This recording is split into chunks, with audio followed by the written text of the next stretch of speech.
What it do? This your boy Action back with another episode of the One Man Army. On this one, we got a special guest that's going to join us today by the name of Trevor Jackson. He also runs a podcast called the Trevor Jackson Podcast, also known by the recording artist name Snake the Great. You know, we touched on a variety of topics, from him starting his podcast to certain topics that he likes to talk about on the show. Also him releasing his new project 5 p.m. in Turks and Caicos. So all of those links will be in the description. You know, go show my boy some love, click on those, stream the album, check out the podcast. And without further ado, we're gonna get into the episode. So I want to start off with the podcast, the Trevor Jackson Podcast. Yes, sir. And I read in your bio, it said you had started the podcast during the pandemic. Mm-hmm. Yep. Somewhere around that. I had looked, it looked like you've been doing it for like 4 years, something like that. Like you really been putting in work on it. Yeah. When the pandemic hit, I wasn't really creative before that. I was like on my health bag and trying to get my money together and just, you know what I'm saying, working a lot. And Right. I hadn't been making music or nothing for a while. So when I got that time back, I started being creative again. I started drawing and painting and I started writing songs, and I was attempting to write a book. I'm still working on it. I was attempting to write a book, but yeah, when I started podcasting, it became a healthy thing for me because, you know, I'm kind of an introverted person, so I be staying to myself a lot. So it was healthy to have those discussions with people, and it helped me evolve. It helped me with my conversation and being able to talk better and just do more. You know what I'm saying? So COVID was a pretty good thing for me, though, creatively. So what actually made you want to start a podcast? Is that something you always thought about doing and you just was like, man, let's just cut on the camera and see how it go? You know, the podcast has evolved to just being me now, and me having conversations about trending topics and reviewing books and albums, and, you know what I'm saying, doing things that's of my interest. But when I first started, though, fam, I wanted to highlight artists from Knoxville. Okay. You know, Knoxville is a strange place because it's a hell of a lot of talent, but people don't support each other. You know, I can dig that. I think that's going on a little bit everywhere. Yeah, you can be talented in all aspects of creating all type of stuff, but people are jealous and envious, and they don't want to see you win, and that might not even be your motive, because like I've been knowing you for a while, fam. Like I've been seeing you on videos, I've been hearing your albums and your music, and I'm just a individual that's like, if I can help somebody evolve, or if I can contribute to seeing somebody evolve, or if they can help me or whatever, I'm down. And it ain't even got to be no money involved, just because I like creative people. But other people will see that and see that you genuine, and they'll try to shit on your whole movement, man. Believe me, I've tried this a couple times with a couple other people and a couple other podcasts, and you know, I don't know, maybe I don't even want to speak on it, but you know, we here now. We evolved. You know, they doing their thing, I'm doing my thing, and you know, long as everybody just keep going, long as everybody doing something, that's all I care about. So man, what are some shows that you possibly watched, far as podcast wise, that may have inspired you, or you got some ideas from, or just sparked the idea of even how to set up the podcast? You know, the OG, he ain't a podcaster. He do live shows though. But the OG, Troy Terrain, the Star Report, he used to be like a DJ at Hot 97 at one point in time. He's 60 years old and still lit, fam. I ain't know he was that old. I'm talking about he's still lit. He's still talking about current things that's going on in the culture, and he do it alone. And like, people think that you just turning on a mic talking about stuff. Nah. Yeah. He was on the wasn't he on Everyday Struggle for a minute too, wasn't he? Like one of the replacement hosts? Yeah, with DJ Academics. And think about being lit in hip hop culture at the age that he is. He was like 55 then, fam. So I commend him being older and still being up to date with what's popping. You know what I'm saying? Right. And I rock with Joe Budden. I've been listening to Joe Budden since 2015, 2016. The Brilliant Idiots with Andrew Schultz and Charlemagne. You know, Andrew Schultz, I remember him before he was even a star. Now he's like one of the biggest comedians in the world. So I took a few of their things and put it into my podcast. And, you know what I mean? I just learned from a lot of different individuals, and it helped me get my stuff to where it's at today, though. You know what I'm saying? Yeah. I spoke on that on I don't even know if I put out the episode, but Joe Budden's been doing this before people even kind of was paying attention to the podcast. Cause see me, I'll go to any podcast that I watch, I'll click on it's a new and then the oldest tab. I'll click on the oldest tab to see where they started. And he been doing this for like 13 years before anybody was even paying attention to him. You know what I'm saying? So it's cool to see where he at now. You know, like we got to take advantage of what these phones and this technology has to offer, because podcasting was on the iPhone in 2008, but people wasn't, you know what I'm saying? Apple Podcast was on the phone in 2008, 2009, but people wasn't creating podcasts. They wasn't just uploading audio. They probably thought it wasn't going to be anything. Yeah. But you know what's crazy? I seen that where I think Steve Jobs said that's what the actual meaning of podcast means. It's just audio from an iPhone. I didn't even know that. That kind of blew my mind, because you know, you hear podcasting now and you think it's what we doing, and it wasn't none of that. It was just audio. That's basically what podcasting mean, audio from just an audio broadcast. That's all it is, an audio. You can just put your earbuds in and talk, and that'll be a podcast. But what you doing and what we doing, this is live shows. This is like television. Yeah.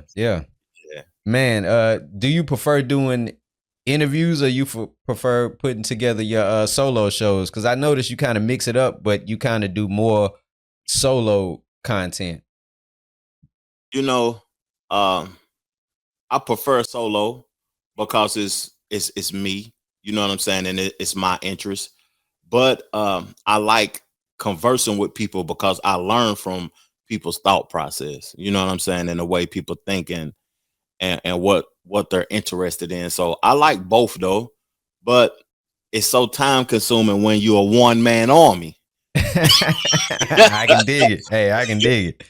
Like your show, you know what I'm saying? When you're a one-man army and you doing the graphics, you ripping the audio at the visual, putting the mastered audio up under it. You clicking on the edits, and you doing all the edits, and you talking. It's kind of, so we both got a one-man army show.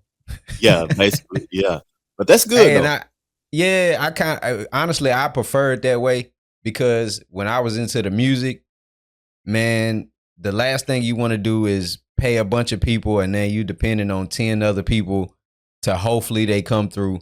And the only reason I know how to do the graphics, the software, the this and the that, because when you pay that one person, I might pay the graphic dude.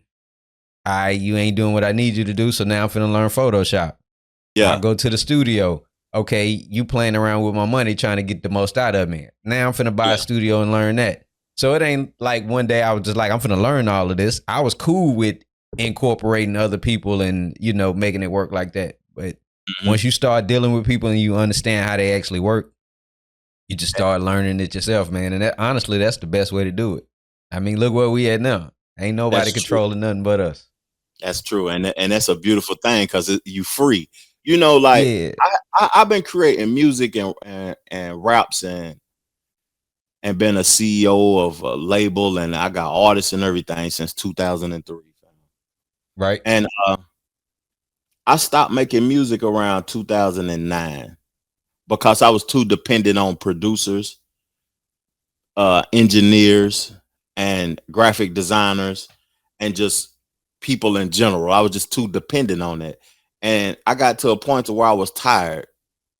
And when I stopped, that's when technology evolved. Man, yeah. So when technology evolved, it simplified the game to a point to where anybody could just get in it. That's why we got so many artists now. And I I appreciate that we got a lot of artists, but I don't know if they understand that it's a privilege to be in the game now. Because back in the days, you used to, if you had to get duplications of music and all of that, you had to have some money for real. And a lot of money. You know what I'm saying? It was a special thing. Like when we seen them videos on TV, the Ja Rules and 50 Cents, and these were special people. You know, you had to be a special person to be in that situation. Yeah, I'm not talking down, like you said, on multiple artists being in the game now, but I don't think people actually appreciate the position. It's more like I ain't even, like I said, I'm not speaking down on nobody, but it's more like a hustle. It's not like I'm really passionate about this. I really care about this. I really need this opportunity. Yeah. You don't even really, you just out for a bag. And I ain't mad at nobody trying to get their money. But you know, when we used to, back in our day, you go home and you cut on the 106 in Park, you know that if you was on that countdown, you was one of them ones. Something. Yeah, you achieved something. You was one of them ones. It's a different time, fam, and I appreciate that I can still create at a high level because I'm 44, fam. I appreciate that I still 41 in a couple days. Yeah. We still young, to be honest, though. What you think about, like, I know this is my interview, and I'm asking you a question now. Yeah, all of that's appreciated, brother. What you think about like artists, people trying to age artists out? What you think about that, fam? Because I don't think it's an age limit to art. It might be an age limit to rapping, but to a person that's creative, it might not be. I don't think it's an age limit. I've thought about that before, and I think it's based off of the type of music you make. If you make good music, I don't think nobody questioned how old Pimp C was. That's true. You see what I'm saying? I don't think nobody's nowadays. I just watched the VMAs. Nobody's questioning how old Eminem is. Is the music good? Is it not? Jelly Roll just said on the speech, it took him 39 years to get to the position he at now. So, you know, that means he really just starting his career at 40.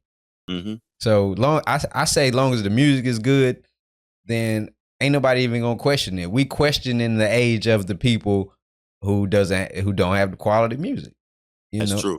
That's true. I think it's the same thing as an actor. We're not questioning Samuel L. Jackson. We're not questioning Denzel. Like, you too old to be doing a movie. And is the movie good? Did you play the part? Did we believe it? You know, I don't believe in that age stuff, man. I believe if you passionate about it and it's in you and you got the ability to do it, why not? One thing I always tell people is it ain't even about doing the music. It's understanding how much time you really got on this earth. And I know I might get a little nerdy right now, but I watch a bunch of History Channel and stuff like that. And you see these people digging up tombs from 4,000 years ago, 10,000 years ago. Like, what are you going to leave after? So if you got the ability to make music, make as much as possible. This right here, what we doing, my granddaughter is going to be able to come back and watch this, you know? So it's not even about us putting this out and getting 1 million views or any of that. To me, this is leaving something behind for future people to come back and be like, you know, I say that because my granddaddy was in a band called the Dukes. Yeah. I heard it before too. When in his age, when he was telling me about it, he was an old man. So I'm not really grasping what he's saying until I start seeing pictures when he was with his group, when he was doing shows on stage. And so I'm like, man, in his day, all he got to show me is some pictures and stuff. When my grandchildren and their kids get older, they got albums they can go listen to. They got videos they can go watch. They got these podcasts where they can actually see how I talk and interact, and you know. So I don't believe in that age stuff, man. If you make good quality stuff, I say keep doing it. That's true. I agree with that, man. For real. What do you feel about it? I feel like, think there's an age limit that need to be put on? I don't never think it's an age limit. The only way it's an age limit is if you're not growing. Like if you still stuck in what you talked about, because I'm a totally different person than I was when I first started making art and creating. If you Right. continuously evolving and you continuously growing and you continuously having life experiences, then you got to be able to continue to create, fam. You can't stop doing what you love. That means you Okay, so now that you brought that up, Mhm. Talk to me. let's have a BG conversation. Talk to. Ooh, come on, break it down, because you know I got a song with BG. Yeah, A-ball, all of that. I done went back and did my history now. Now the Okay. thing is, once he first got out, when one of my partners, we was having this conversation, and he's like, "Is BG too old to be making music with the type of music he's making? I would rather hear BG start a podcast and tell all of the old stories versus buying a new BG album." I agree with that. I would rather hear a podcast too, and I would want him to do the podcast for 3 to 5 years and have life experiences before he start back rapping. Because I don't Like want to hear about Turk. choppers. Yeah. Turk is a perfect example. I nobody was really paying attention to Turk when he first got out, but now he's on the Be High podcast. Yeah. I don't know if you tune into that, Most but definitely. that really put him back in front of people's eyes to actually just see him and know him as a person. Mm-hmm.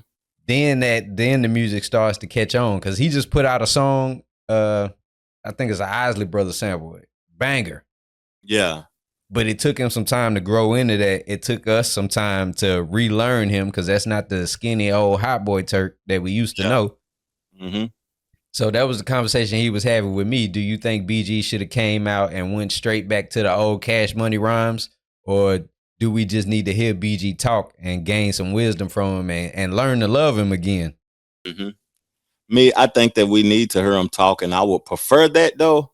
But BG, it's a lane for that. It's people that want to hear that, and he's tough. Is the music that he's making is tough. It's just that I Yeah. like to see people grow and evolve and be able to, you know what I'm saying, change. And him going to jail, I don't even think, because he dissed Wayne on a song, he dissing Turk on songs, Juvie he too. dissing people, and then like it's a lot of confusion. Like he's conflicted. Like he dissing folks, then being cool with them again. You know what I'm saying? He's not stable. Yeah. It's not a balance in what he's doing. And I think that jail, you can grow in jail. You can grow a lot in jail. I've seen a lot of people come out of jail in better positions than people who've been free the whole time that person was in jail. So Right. I just think that BG didn't grow. He came back out and did that album with Gucci Mane and Choppers and Bricks, and he went right back to the street. Ain't nothing wrong with that if that's what you're gonna die as and that's what you want to be. But Yeah. I don't like that. I like seeing people, you know what I'm saying, keep it going, fam.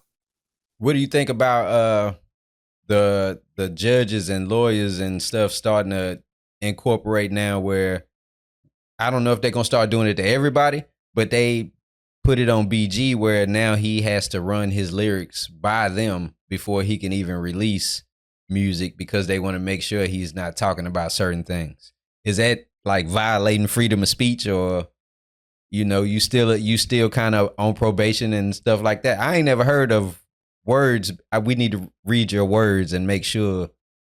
You know, that's a deep question, fam, because the way laws is set up now, like you got to be prepared for them to be able to do anything to you though. But we got to look at certain stuff, man. Like Trump right now, he's running for president. He a felon. You know, Yeah. the Mexican border is wide open. We got 14, 15 million migrants coming over here illegally doing what they want to do. Why y'all concerned about some raps when y'all got other concerns that y'all need to be concerned about? You know what I mean? So I can dig that. it's I just thought that was a crazy claim to put on him as a probation stipulation that not only can you not be around Gucci Mane and such and such and such and such, now we need to also pre-read your lyrics, which could, like we talking about, you might want BG to grow, but if that's the BG music that he makes, what else kind of do we want to hear from BG? You know what I'm saying? I could hear a change BG though, because he my age, he 43, 42. He ain't a baby gangster no more. Right. But I understand it. But if that's what he gonna give me, I was about to say something that's very plausible. I said if that's what he gonna give me, I'm gonna take it. But pause. Wow, that's crazy. I'm gonna let it go because we're doing the interview. Oh man, I'm gonna insert one of them Cameron Mace pauses in there. A pause on that too. Hold on now. Pause. That was crazy. Cam, we trying to be serious. Okay, yeah. We're starting a podcast. What do you think are some of the hard things of putting a show together, and what are some of the easy parts in your opinion? I think we kind of touched on that. We're doing everything ourselves, but but that's still a good question, because the easy thing is doing it. It's talking about things that's of your interest. I feel like if you're creating a podcast, don't talk about nothing that's trending if it's not of your interest. Don't force anything. Like if you love, talk about what you love. You know what I'm saying? And do what you love in the genre. If you love sports, talk about sports. If you want to talk about relationships, talk about relationships. If you want to talk about health, talk about health. That's what's easy. Just creating a podcast and talking about what's of your interest. The hard part is like getting in the algorithm with other shows. Of course. But speaking on, you was talking about the topics and the range.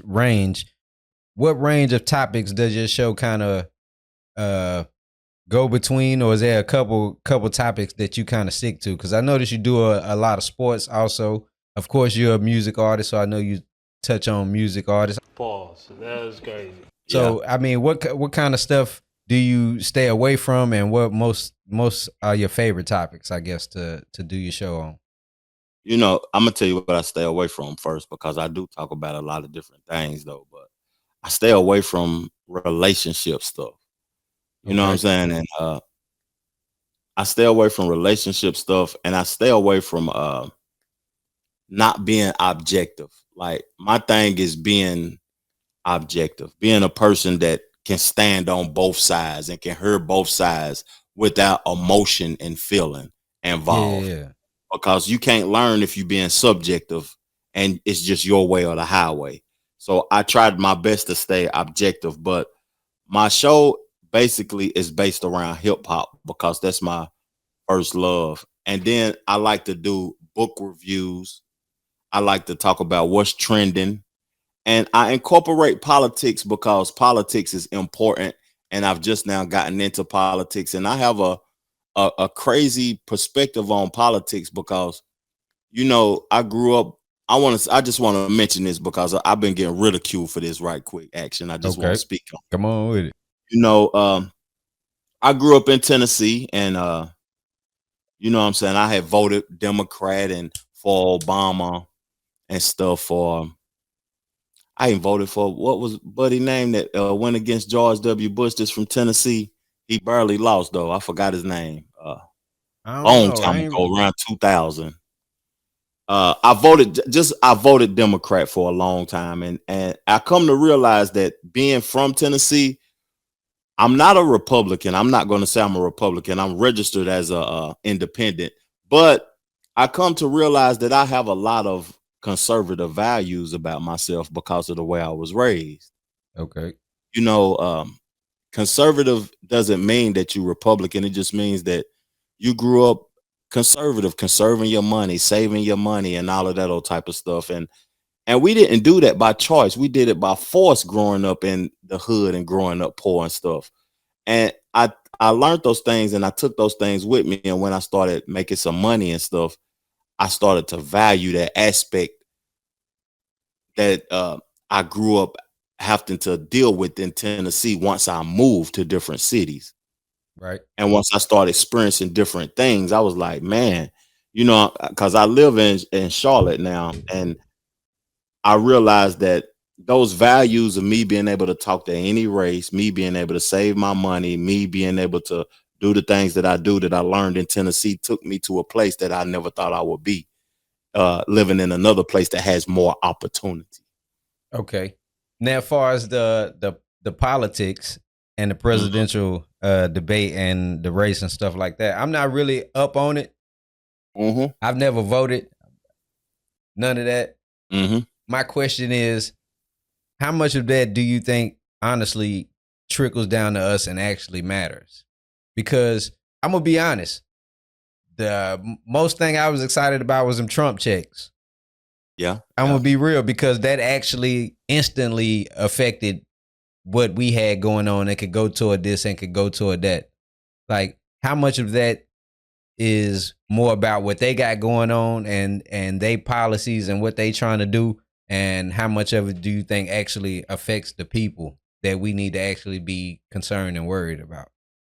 I think it directly affects the people, but we don't want to, you know what I'm saying, think that it does. Because when you go to the gas pump, when you go to the grocery store, it's directly affecting your pockets. Okay. You know, I'm a person, I already said I was objective on her. So by me saying that, that means I'm not for Trump or I'm not for Kamala. I'm just for the people at the end of the day. But, you know, Trump is getting a lot of ridicule from the Democratic Party, saying that the reason that we're dealing with this inflation is because of COVID, the way he handled it, him giving out the checks and all of that old type of stuff, though. But I think that the other side of the Democrats played a part in it also, too, by giving billions of dollars to fund wars, because we wasn't funding wars when Trump was in office. So by us not funding wars, that money was going into our pockets. Okay.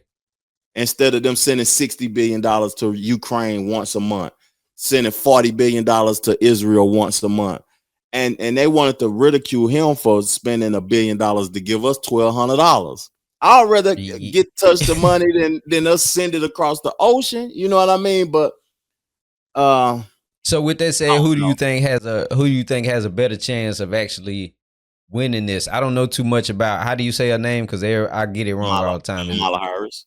Kamala Harris. Do you think she has a better chance over Trump, or do you think Trump has a better chance, since we've already done 4 years with him and kind of see how it's gonna go? And I say that because when Trump first got in, people was like, why would you go for president? And we know you nothing for, you've not been a governor, you've not been a senator, you've done nothing that has to do anything with this position.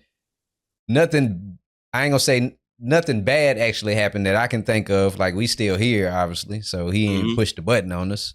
Yeah. You know what I'm saying? So who do you think has a better chance, since us already having 4 years of Trump, kind of seeing what he can do, versus somebody who just stepped in for Biden?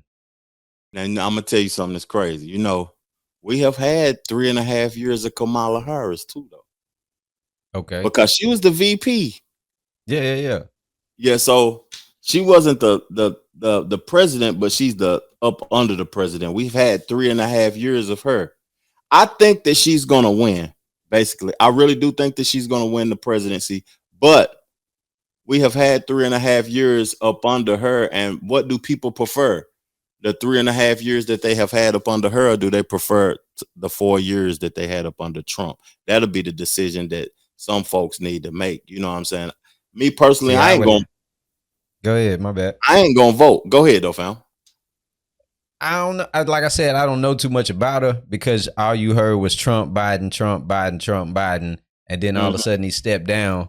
And now, me personally, I'm just starting to kind of hear about her, and all I'm hearing about is how she really don't like black people, how she say she black sometimes, and I ain't really hearing nothing that makes me want to actually make a decision. You know what I'm saying? Yeah. I would go, even though I haven't voted, I would go Trump, because, like I said, I've already seen, okay, like I said, you ain't press the button, you ain't do nothing where we went back into slavery, you ain't, you ain't do nothing too harsh. So we at least know you could do another 4. And if you did them other 4, at least we know we ain't got to deal with you again, because you can only get 2. Yeah, you can only get 2.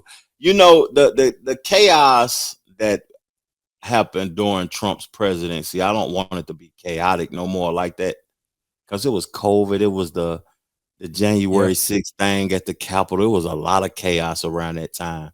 But the people was doing better. You know, the Biden administration, it was like peaceful, but folks struggling out here.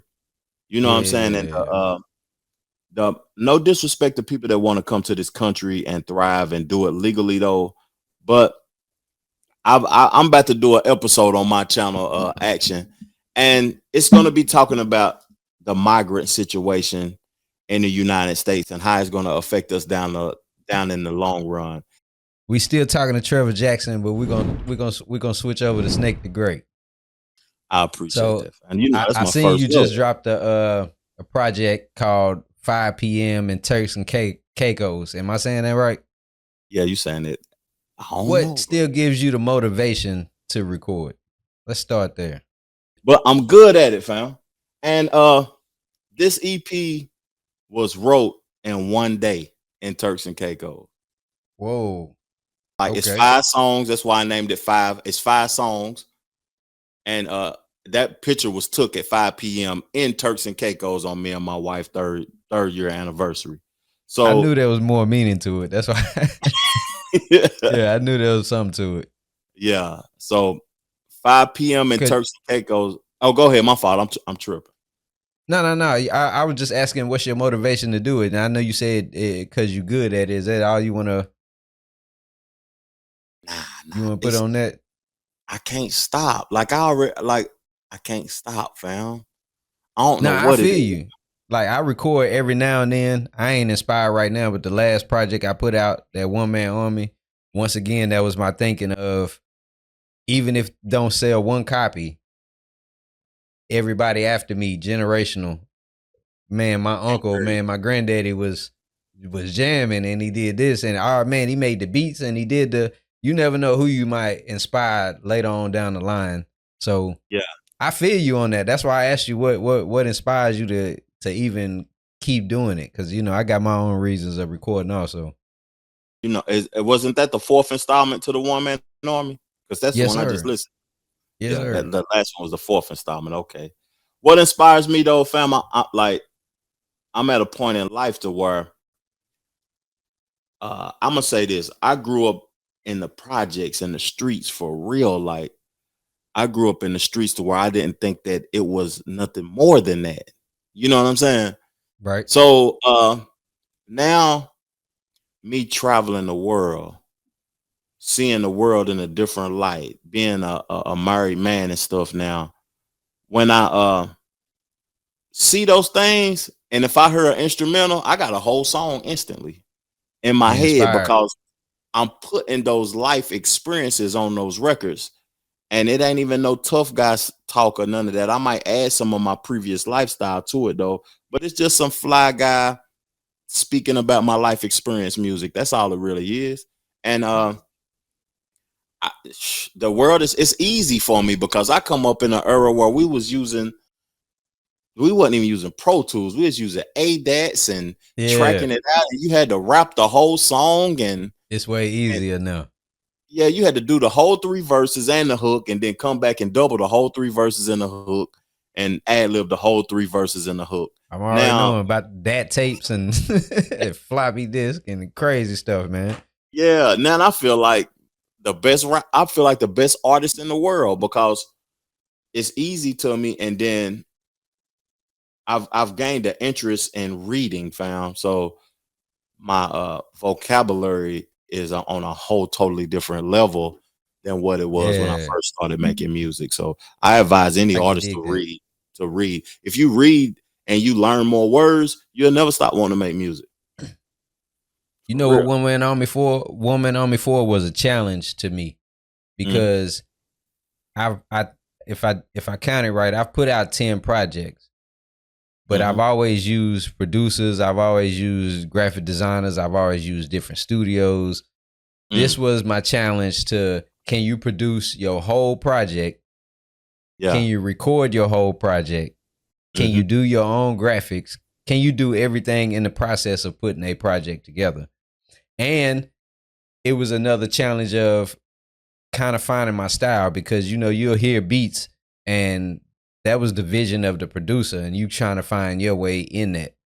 So my whole thing was let me produce a whole project and see if I can find a actual style that I actually, can fit with and enjoy and just make some dope music. It was multiple levels to the challenge. How many times can I not use a cuss word? If you go back and listen to it, it's slim. I had somebody listen to it and they was like, man, this is I didn't know what I was finna listen to, but I could actually play this with my kids in the car and I'm expecting this, inspecting that, and I didn't get none of that from that. That's great. There's multiple challenge levels to that. That's great that you did that because, the project that you released too, it's a short project though, but it's packed with, a lot of good music and you said you challenged yourself on it. So I like the project. I listened to it about a week ago and I realized that this is nice because I think it's 30 minutes. I don't know if it's 7 or 8 tracks, but I know it's 30 minutes. And 30 minutes, if you can, something like that. Yeah, if you can pack a lot of information and stuff in 30 minutes, then you're doing your thing, man. I don't write it all. I didn't write one word down on that.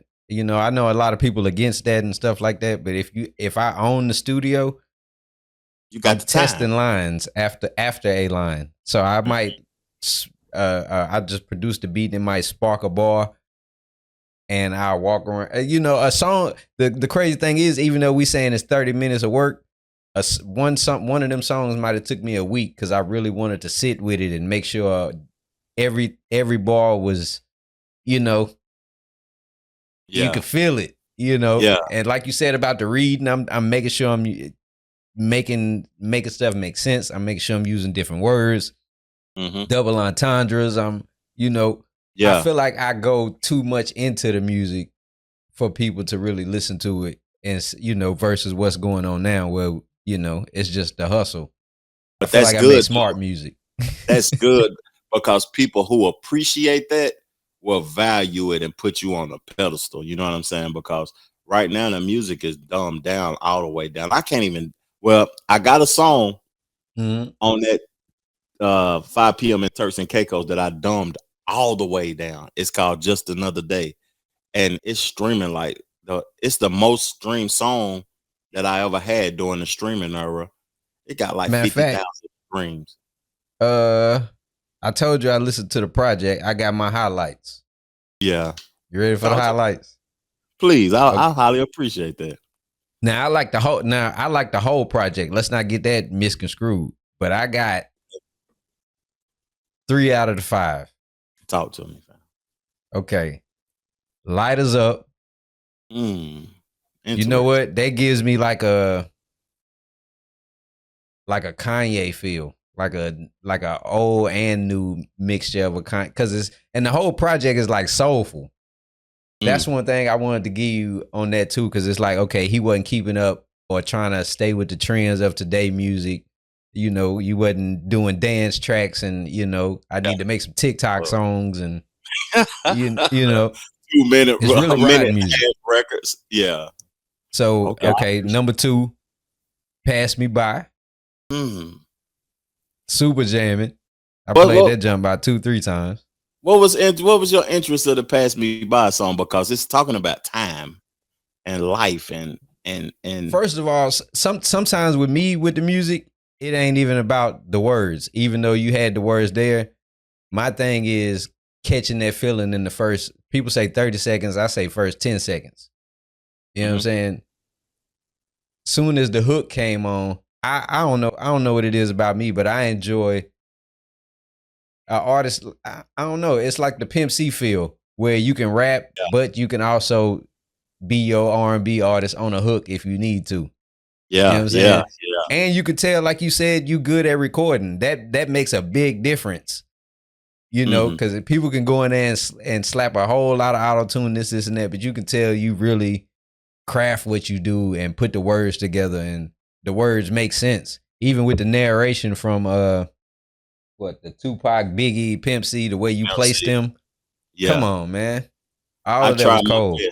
I tried my best to be able to make everything have a meaning. It's like it's a project, but it's really an audio book experience about, growing in life and and not letting the time pass you by and appreciating the moment. That's exactly what that. If people really pay attention to it, it's about appreciating the moment. That's the whole thing, because we could die now on this recording. You know what I'm saying? But what did you leave? What did you appreciate? Was you miserable while you was here, or was you appreciating every second that you lived in?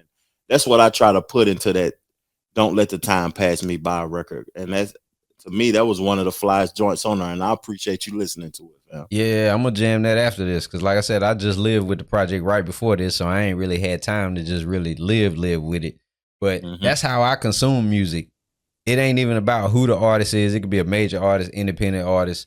I want to go through and catch them songs that give me that feeling, that vibe. You know what I'm saying? Yeah. Which brings me to number 3, Enigma. You know what I'm saying? I kind of picked all of the soulful joints, but that'd be the type of stuff I be on though. If you look at most of my playlist stuff like that, I be on those type of vibes. You know what I'm saying? And I think which one I don't know which one had the sample. I think it was the Light Us Up. All 3 of those songs that you like had a sample in them. Okay, but the other boom. songs that you didn't mention, those was the songs that I was about to say that I did to dumb down. Just Another Day was a dumbed down song, and that thing almost got 400,000 streams. The other ones don't even got 1,000 streams. Yeah, that one song is almost at 500,000 streams by itself. Is that the one with the lyric video or the other one?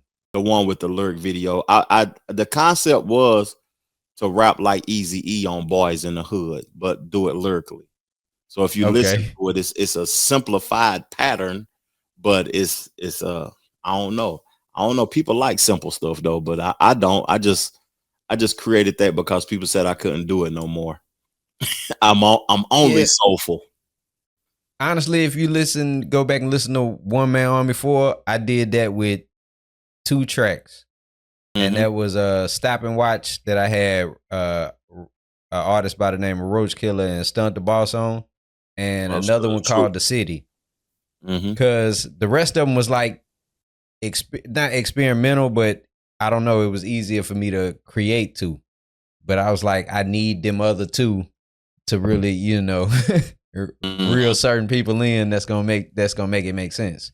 But you more experimental now, and at the age and the creative level, you've evolved into a different level of creativity. So you want to be more experimental than doing the simplified music that people like. But they want to keep you where you was, because that's what they like. You know what I'm saying? I don't know. It's weird. Growing. So you still got to give them too. You know. That's true.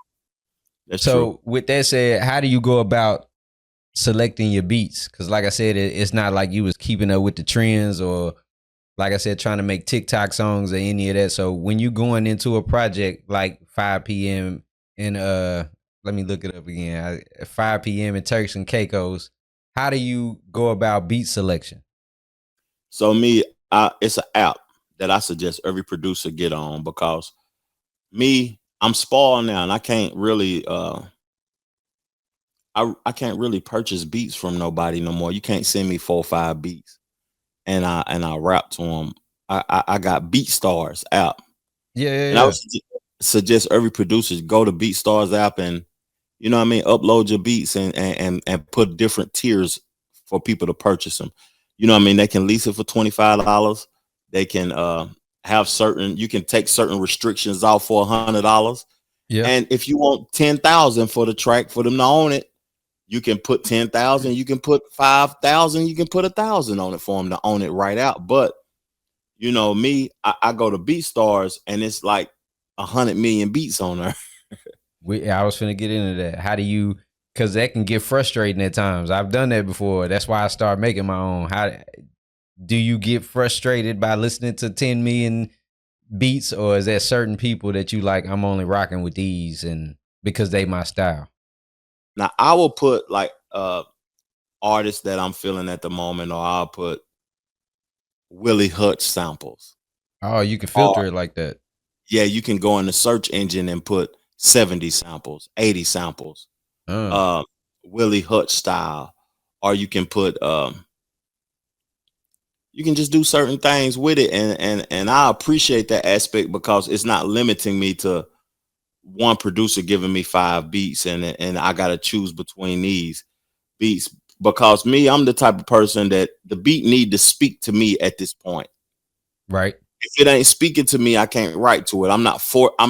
I can't force nothing. So I'll go to BeatStars and just keep listening to beats and then want to speak to me, and the song will come out so easy. Like it'll come out so easy that I don't have to force it, and the record be fire. And that's the type of time that I be on though. Action. Nah, I like the project. Like I said, I'm gonna add that to my playlist. I'm gonna live with that some more because independent artists, major or not, I'm gonna say independent artists. It's hard for me to actually like a lot of people's music because you can tell they're not really putting effort. A lot of people don't need to be doing it, but when you hear a project like the one you honestly, but when you hear a project like the one you just did, you can tell you actually care. You put time into it, dedication, and you make some good music, man. I hadn't really heard too much from you. And I was like, all right, if I'm gonna do the interview, let me go do my research. And that jump was jamming. I give you 5 stars on that. I'm thankful for that, man. I really appreciate that because you're an artist that's an award-winning artist. You done won awards, and I'm just thankful for that, fam. You know what I'm saying? Yeah. Nah, that's honest because it's hard for me to. I don't want to just hear your music. I'd rather put on a playlist. Honestly, how I pick songs is I go to Spotify, put on a random playlist, and just let them go through. And the ones that hit me in them 10, 30 seconds, I'm adding you to a playlist. It don't matter who you are. There's a bunch of people in my playlist that I don't even know, haven't heard of. But if the music is good, then you getting added. You know, I want to say something since you appreciated that project though, because like people may know me majority now for being a podcaster though, but in 2020 when I created the podcast, my passion for music came back. You know what I'm saying? Okay. And ever since 2020, I've been releasing music. Like I got a whole label though. Action. I got an artist named Easy. I got a female named Naya G from Tennessee. That's cold. She popping too in Knoxville. I got Jack Boy, and I've released 2 projects a year since 2020 because I just can't stop. You know what I'm saying? Yeah. And all the projects are recorded. When we get off of here, I'm gonna send you a link to the studio I go to record the projects. But I got an engineer that is so cold that I don't even want to learn engineering and mixing and mastering. He's so cold, and he in Knoxville. He's a white guy. His name Maya at the Sound Layer. I know I'm promoting him and saying his name on here right now, but yeah, he's so cold for the price that he charges. He charging like $100 an hour, but he's so cold it don't make no sense because if you put the projects from people that signed to me up against anybody project, it's gonna sound just as clear as the Ye, as just as clear as the Jay-Z, just as clear as Lil Baby. It's gonna be just high quality, just like they stuff. And I'm bragging on them, but I got a reason to. No, you're right. The engineer matters. That's the heart of the operation, really. That's true. Yeah, and you're an engineer too, though. Yeah, and what see, my project, man? I can't go to a studio. Somebody paid me for a feature one time and took me to this Nashville studio, big recording studio. And fam, I couldn't do it. I couldn't stand in the booth and not be the one that's no, I need a reverb right there. I needed this, I needed that. I've done it so long by myself that's just, that's what if you went to zone. somebody and you just said and you said what you wanted and they just put it on there instantly, boom. In 1 second. I don't know, man. It's something about touching it. And the mic being right here like we doing now, just like podcasting. I'm instantly, because there's certain stuff I could try with certain VSTs on and get it adjusted, and then okay, boom, now I'll go back and delete that line because I know when I do it this time, it's gonna sound like such and such and such and such. I know personally how much money I ran up in studios with my process. Jesus Christ, don't talk about it. Let's put it that way. Don't talk about it. Goodness gracious. My biggest song, Rubber Band Money, when that first came out, first of all, what year was that? That was Man, I want to say 2009. I don't even know if it I was that remember long that song. ago. I It remember was that a song while was ago. 2010. I think it was But 2000. that's what started all these awards and shows and getting paid for features. But the amount of money I spent in a studio to put that together, I said I got to get my own studio. 4 So hours just went to making the beat. You see what I'm saying? yeah, that's crazy. Yeah, you had to make the beat. How but long? I knew how. But I knew what that song was gonna do with that amount of time put into it. I got a question to ask you. Like, does it take you a long time to record vocals? Uh, I know you at your own convenience right now, but if you went to the studio with 10 songs right now and you had a master engineer, how long would it take you to record it, fam? it would take me a minute because, like I said, for one, I don't write, so Yeah. Oh I'm God, sitting I there. forgot I'm about sitting there that. really having to piece it together. I ain't on no Jay-Z where you can play the beat and then I walk around a couple minutes and boom, I got a whole verse. Yeah. My process is 10 years from now, when you hear this song, you need to understand that whoever that is took some time and really put that together. You know what I'm saying? That bar matched that bar. Everything is just perfect and makes sense.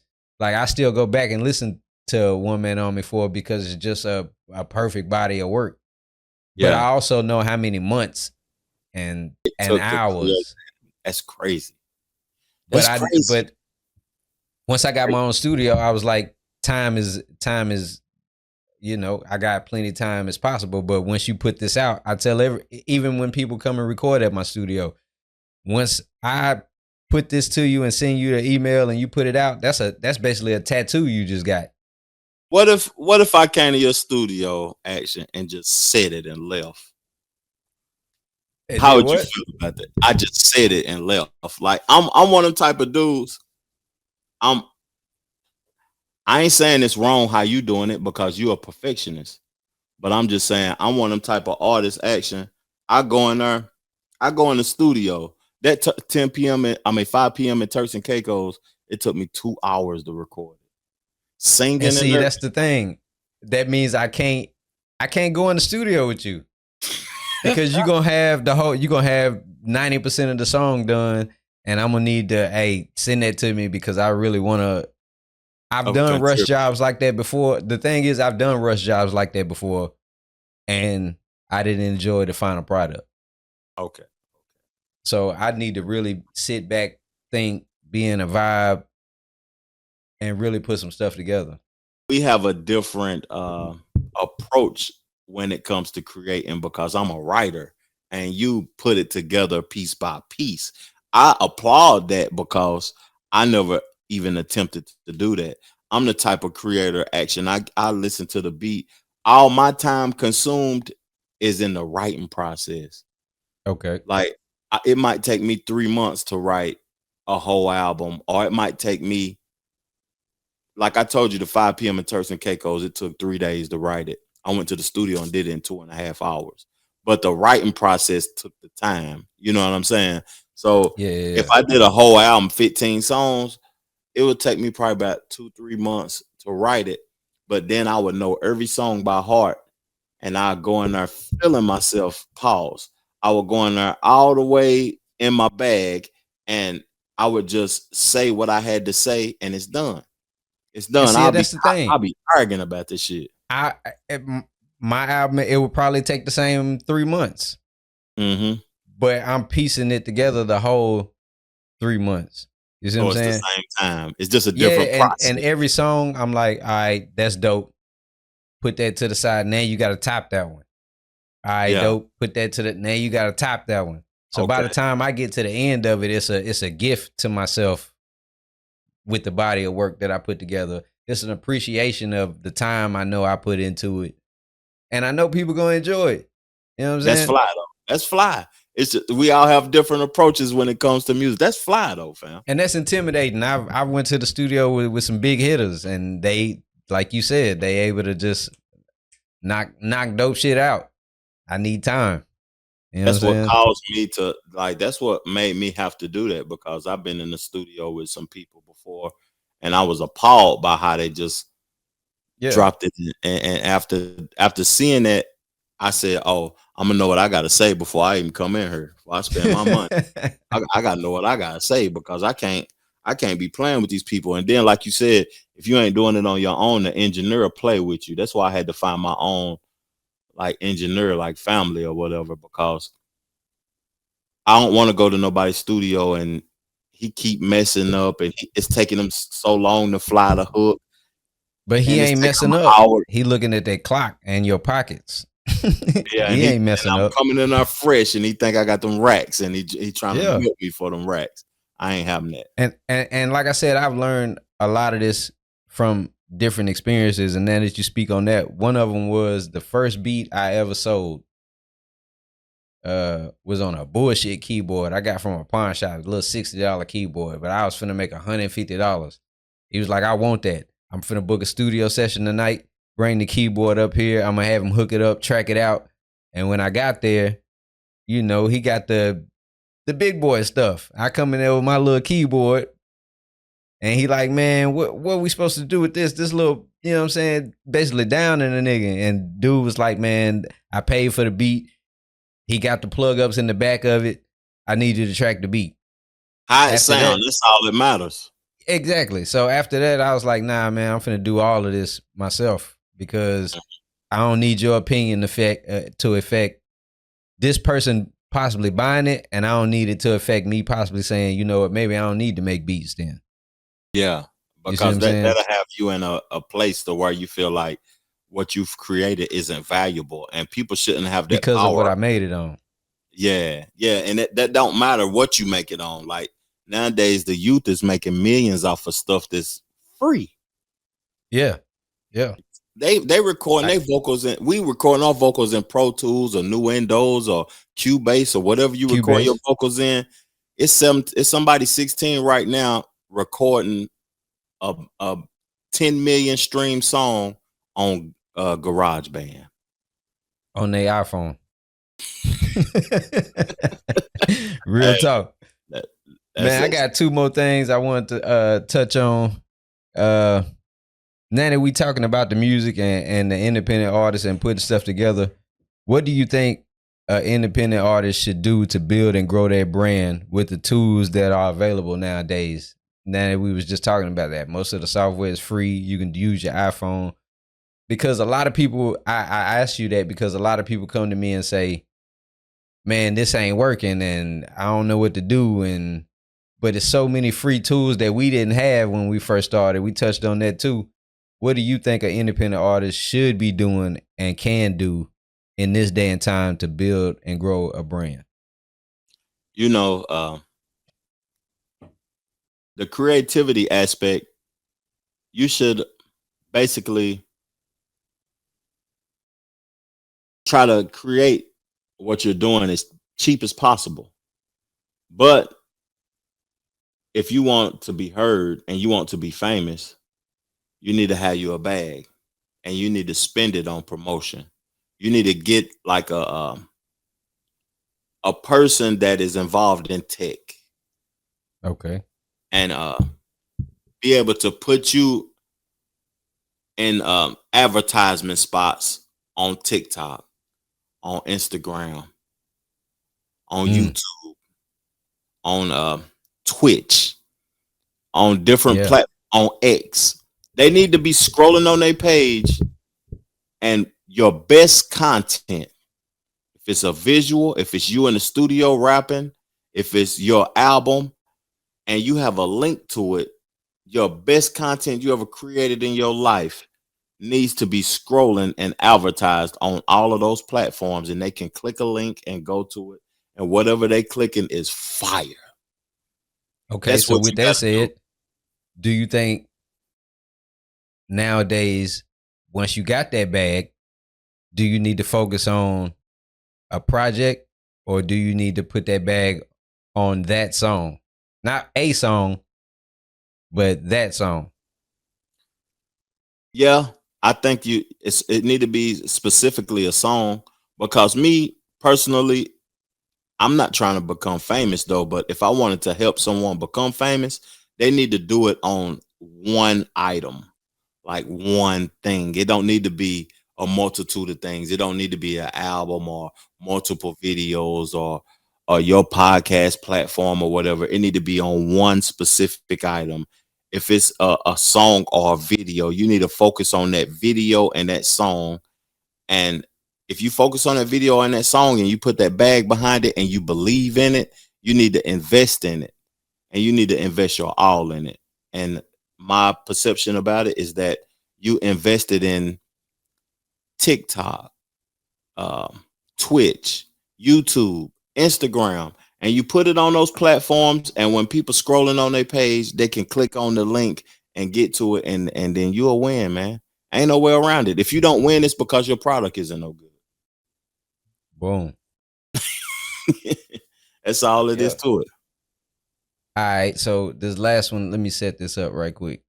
So a lot of people, even both of us on our platform, we've both made videos about the Super Bowl halftime performance. It kind of to me, it kind of got even watered down. Like everybody touched it. Like it wasn't a specific video that people are going to pay attention to. It's so many people that gave their opinions on it. Now, I touched on it in my video that I really don't have an opinion on it until Kendrick says something or Lil Wayne says something. Well, Lil Wayne has finally responded. I'm going to play his response and then get your take on it after. It's a couple seconds. Thank you. I must say thank you. I must say thank you to every voice, every opinion, all the care, all the love and the support out there. Is your words turn into arms and it held me up. That hurt a lot. You know what I'm talking about? It hurt a whole lot. I blame myself for not being mentally prepared for a letdown. I thought there was nothing better than that spot, and that stage, and that platform in my city. It made me feel like shit not getting this opportunity. But my God, have you all helped me. Thanks to all my peers, my friends, my family. You know, I mentioned on my platform, it went crazy too, the views and the conversation and the comments that was had on that episode. I think that Lil Wayne is a good person. I think that Lil Wayne shouldn't even spoke about this. You know, he should have even attempted to quiet his people, because I think about the future though, Action. And me thinking about the future, it's like he could be hindered from this though, because the Super Bowl, those people are invested in Kendrick Lamar. They made a decision. And by him speaking on it, people are talking about Lil Wayne not getting the performance more than they're talking about Kendrick Lamar getting the performance. Now, before you do that, I found that one clip, and like I said, it was 8 months ago. So imagine having a dream to want to do something, speaking on it, and it could be a possibility, and then you finding out it didn't happen. Like it ain't something that he just thought of while it was in the process and was like, man, I hope they pick me. He spoke on this way before there was even a decision, as a, you know, they say speak it into existence. Okay. Type thing. So that's why I was saying it seemed more like emotional instead of hate. Like, appreciate y'all ride with me. Forget that other dude, this, and that. It seemed like a dream was killed for him, in my opinion. That's what it felt like. I'm glad you said that too, though, because I've read a book called The Four Agreements. Okay. Have you heard about that book before, Action? No, but I'm gonna look into it. I read a book called The Four Agreements. I Googled it while you was talking because I knew where I wanted to go with it. Talk to me. So the book, The Four Agreements, it talks about be impeccable with your words. Okay. That's the first agreement. Don't take anything personally. That's the second agreement. The third agreement is what Lil Wayne did. Don't make assumptions. Don't assume because you cool with somebody or because you rock with somebody that they're gonna Or help from you, the city. or you from the city that they're gonna put you in a position. Don't make no assumptions in life. None. The fourth one is always do your best. But the one I want to touch basis on from the 4 agreements, it's just an hour read too. If somebody want to sit down and smoke a cigar or drink a glass of wine and read the book, it's just a hour read, the 4 agreements. But that point that he was talking about, he was assuming that he was going to get that opportunity, when in our reality, Lil Wayne hasn't even looked healthy the last year. His jaws was fat. He had inflammation in his face. You know what I'm saying? Lil Wayne got the records and everything though, but are the records like touching people nationally? I'm from the South. I appreciate Lil Wayne though, but we talked about it on this episode that we doing right now, that you got to set yourself up for the future, man. Or those people ain't gonna want to invest in you. You know what I'm saying? And look at Lil Wayne on that picture right there. Ain't nobody wanting to invest $20-30 million in that on no performance, man. He ain't in a space to where he is a leading rapper at this moment. And I love Lil Wayne. I don't think that this is the time. And I feel bad for him for assuming that he was going to get that position. And see, I heard another narrative on it yesterday from D1. He had spoke on it. And he had a perspective I haven't heard in the whole situation. Talk to him. His perspective was New Orleans didn't choose you, for one, because they actually know you. So why are we choosing somebody that's turned half of the city into Bloods? Mm-hmm. You know what I'm saying? How are we choosing somebody that influenced half of the people now to sip lean and do drugs? Somebody who hasn't lived in the city. He lived in Miami longer than he lived in Louisiana. Yeah. Now I'm not saying I'm siding with D1. I'm just telling you the perspective that I heard on the situation. Okay. I apologize. Do you think Kendrick will bring him out anyway? No. The reason I think that is because of the beef with Drake, and he's too loyal to Drake and Nicki Minaj. He's loyal to Drake and Nicki Minaj by default, and it actually hindered him. But people are ridiculing Jay-Z, and Jay-Z doesn't have the complete power to make the decision. To me, it's capitalism too. And then who is Jay-Z to even care about Lil Wayne? Like, financially, people don't care about. One thing we got to realize in America is that people don't care about you when it comes to money. They care about money more. They care about the business, and they care about the money more than they care about you at all times, man. Even if you hung out with me last week, I got to get the money over you, dog. And it's foul, but it's true. Yeah.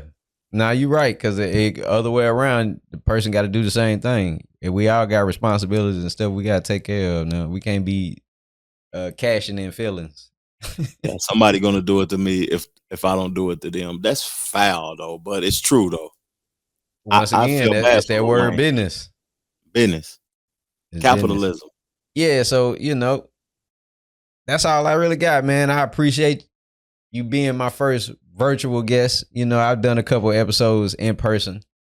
If y'all haven't, make sure y'all go check out the Trevor Jackson podcast. There will be a link in the description. Also, for the album 5 p.m. in Turks and Caicos, link will be in the description. Thank you. We're gonna do all of that. Thank you. Yeah, man, appreciate you for being a guest. Anything you want to give to the people? Any what they need to do, what they need to follow? A word for the day? Hey, man. My boy Action said he was going to put the links in the description. Click that link, man, and check me out. Yeah, there it is. This has been another episode of the One Man Army Show. I am Action 615. Make sure to like, subscribe, leave comments, share the video. All of that matters. And that's a wrap.